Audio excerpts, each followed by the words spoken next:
Благодарам. Колешке Митовска,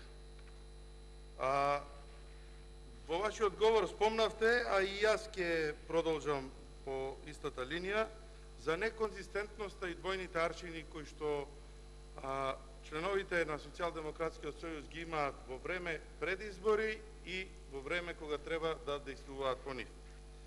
Видовме сите и слушавме дека потпредседателката на Социјалдемократскиот сојуз на многу нејзини собири со граѓани зборуваше дека предлогот за јавен обвинител треба да го даде опозицијата.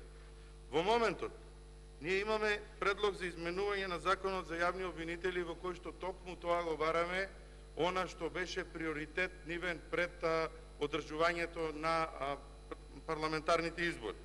Дополнително, бараме да изборот биде со 2/3 мнозинство, па можеби и со бадентер, како што спомна еден од колегите, да бидеме сигурни сите дека ќе го избереме вистинскиот човек, дека за тој човек има консензус од најмалку 2/3 пратеници во собранието и дека конечно ќе можеме да кажеме дека јавен обвинител во Република Македонија е човек професионалец кој што ќе работи за правото и согласно законите од судството, за кој што сакале или не ќе мораме барем 2/3 од пратениците да се согласиме. Меѓутоа тоа не е така денес.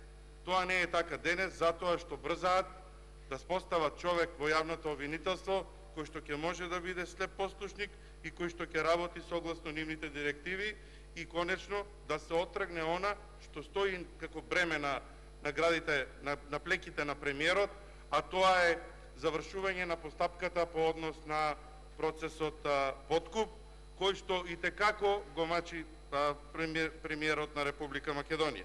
Двојните аршини можеме да ги видиме и со разрешувањето на 1500 члена на управни одбори во еден ден.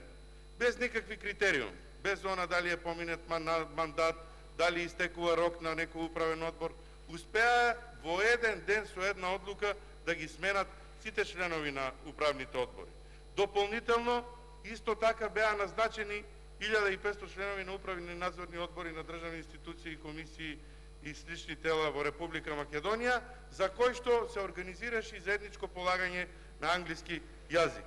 Тие се тие двојни аршини кои што се случуваат во Република Македонија деновиве, за кои што треба да разговараме, а за кои што упорно се тргаат настрана.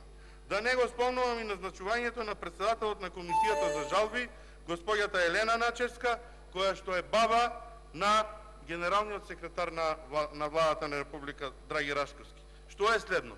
Да очекуваме на второстепена комисија да биде поставен неговиот дедо, па да одлучува по жалбите од неговата сопруга. Ете, тоа се тие двојни аршини за кои што зборуваме цело време. Благодарам.